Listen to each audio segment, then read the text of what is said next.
আসসালামু আলাইকুম। BD cooking by স্বর্ণাতে সবাইকে স্বাগতম। আজকে দেখাবো বাসায় কিভাবে খুব সহজেই খাস্তা পুরি বানাবেন। তো প্রথমে হচ্ছে আমি একটা চিনির শিরা বানিয়ে নিচ্ছি। এখানে প্রথমে হচ্ছে পানি দিয়েছি, আমি 1 মগের মতো পানি নিয়েছি। আপনারা যতটুকু আর কি বানাবেন ততটুকু পরিমাণ করে নেবেন আর কি। তো আমি এখানে 1 মগ পানিতে পরিমাণ মতো চিনি দিয়ে ভালো করে পানিটাকে গুলিয়ে নিয়েছি। আর অবশ্যই আপনারা এখানে কিন্তু একটু লেবু রস বা ভিনেগার দিবেন, আমি এটা স্কিপ করে গেছি, এর জন্য সরি বলে নিচ্ছি। আর এখানে প্রথমে হচ্ছে 1 কাপ ময়দা নিয়েছি, আর হচ্ছে স্বাদ মতো লবণ, তারপর হচ্ছে কিছুটা রান্নার সাদা তেল দিয়ে দিলাম। দেওয়ার পর এটাকে ভালো করে এরকম করে মিশিয়ে নেওয়ার পরে যখন দেখবেন হাতের মুঠোতে এভাবে ডোয়ের মতো একটা আকার হয়ে যায়, তখন ভাববেন যে আপনার ডোটা রেডি। তারপর হচ্ছে পরিমাণ মতো অল্প অল্প অল্প অল্প করে পানি দিয়ে তারপর সুন্দর করে একটা সফট ডো বানাবেন। একদম শক্ত করে বানাতে যাবেন না, একটু নরম করে বানাবেন। তো আমি ডোটাকে, যদি আপনাদের হাতে সময় থাকে, 20 মিনিটের মতো রেস্টে রেখে দিবেন। তারপর হচ্ছে সুন্দর করে এটাকে ভালো করে মথে নিয়েছি একদম নরম করে। তারপর কিছুটা গুঁড়ো দিয়ে আমি আমার পরিমাণ মতো কেটে নিয়েছি। তো এখন হচ্ছে রুটি শেপ করে নিচ্ছি। রুটিগুলো প্রথমে অত বড় করার দরকার নেই, জাস্ট নর্মাল যে রুটি বানান সেরকম করে বানিয়ে নিলে হবে, ছোট ছোট আর কি আকারে।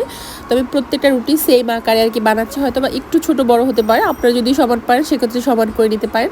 বানানোর পরে হচ্ছে একটা রুটিতে আমি কিছুটা পরিমাণে সাদা তেল দিচ্ছি, তার উপরে হচ্ছে যে ময়দাটা নিয়েছি সেই গুঁড়োটা ময়দা দিলাম, দেওয়ার পরে ভালো করে মিশিয়ে নিচ্ছি। এখন হচ্ছে আর একটা রুটি এর উপরে বসিয়ে দেব, সেমভাবে হচ্ছে আবার একটু তেল দিব, দেওয়ার পরে তেলের উপরে হচ্ছে কিছুটা পরিমাণে ময়দার গুঁড়ো দিয়ে সম্পূর্ণ এভাবে করে করে আর কি সব রুটির লেয়ারগুলোকে আমি দিয়ে নিয়েছি। এখন হচ্ছে পরিমাণ মতো ময়দা দিয়ে ভালো করে রুটিটাকে ভালো করে বেলে নিতে হবে। আর রুটিটা আপনি যত পাতলা করে বেলবেন আপনার খাস্তাগুলো অতটা বেশি আর কি ক্রিস্পি হবে। তা আমি যতটুকু সম্ভব পেরেছি ততটুকু করেছি। তারপর হচ্ছে এভাবে হাত দিয়ে আমি দেখাচ্ছি, আপনারা দেখেই বুঝতে পারবেন। এভাবে করে এটা শেপ করে নেবেন সুন্দর করে। তারপর হচ্ছে 2 মাথা কেটে সমান করে নেবেন পরিমাণ মতো। তারপর হচ্ছে আপনারা খাস্তাটাকে চিকন করতে চান বা মোটা করতে চান, সেটা একান্তই আপনার পছন্দ মতো করতে পারেন। আমি মিডিয়াম সাইজ করে সবগুলোকে ভালো করে কেটে নিচ্ছি। তো দেখতে পাচ্ছেন আমি রুটিগুলো যত সুন্দর করে ভাঁজ দিয়েছি সবগুলো শেপটা সুন্দর আসছে। তারপর হচ্ছে এভাবে করে হাত দিয়ে একটু চেপে লম্বা শেপ করে আর কি বেলে নিতে হবে। একটা মানে বেলা দিলেই হবে, বেশি বেলা দিতে হবে না, জাস্ট একটা টান দিবেন তাহলেই হয়ে যাবে। সেমভাবে হচ্ছে সবগুলোকে আমি বেলে নিচ্ছি।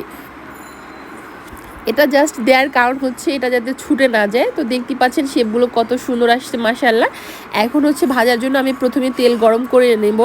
এখানে তেলটাকে একদম হালকা কুসুম গরম যখন হবে তখন হচ্ছে আপনি খাস্তাগুলোকে এর ভিতরে দিবেন, নাহলে একদম ফুটন্ত গরম তেলে দিলে হচ্ছে খাস্তাগুলো পুড়ে যাবে এবং কালারও চলে আসবে, বাট ভিতরে ক্রিস্পি হবে না। তো সেক্ষেত্রে আমি যে পর্যায়ে দিয়েছি এরকম কুসুম গরম থাকা অবস্থাতে হচ্ছে খাস্তাগুলোকে দিয়ে দিতে হবে। দিয়ে তারপর চুলার আঁচটা একটু কম রেখেই হচ্ছে এটাকে ভালো ভালো করে ভাজতে হবে। যখন দেখবেন এটা একদম ফুলে গেছে তারপর হচ্ছে চুলার আঁচটা বাড়িয়ে এটাকে জাস্ট কালার করে নিলেই হয়ে গেল আপনার খাস্তা তৈরি। আর ভাজার ক্ষেত্রেটা অবশ্যই ফলো করবেন এই স্টেপটাকে।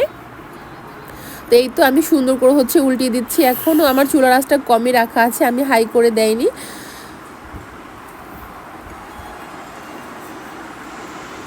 তো দেখতে পাচ্ছেন খাস্তাগুলো কিন্তু অনেকটা পরিমাণে ফুলে গেছে, দেখতে পাচ্ছেন ভাঁজগুলো আলাদা আলাদা হয়ে যাচ্ছে। এটা যখন আরও ক্রিস্পি করে ভাজবে তখন দেখবেন আরও কতটা সুন্দর লাগে কালারটা। মাশাআল্লাহ আমার একটা ভাজা হয়ে গেছে। আমি হচ্ছে এটাকে তুলে বাকিগুলো হচ্ছে এই তেলেই আমি ভেজে নেব।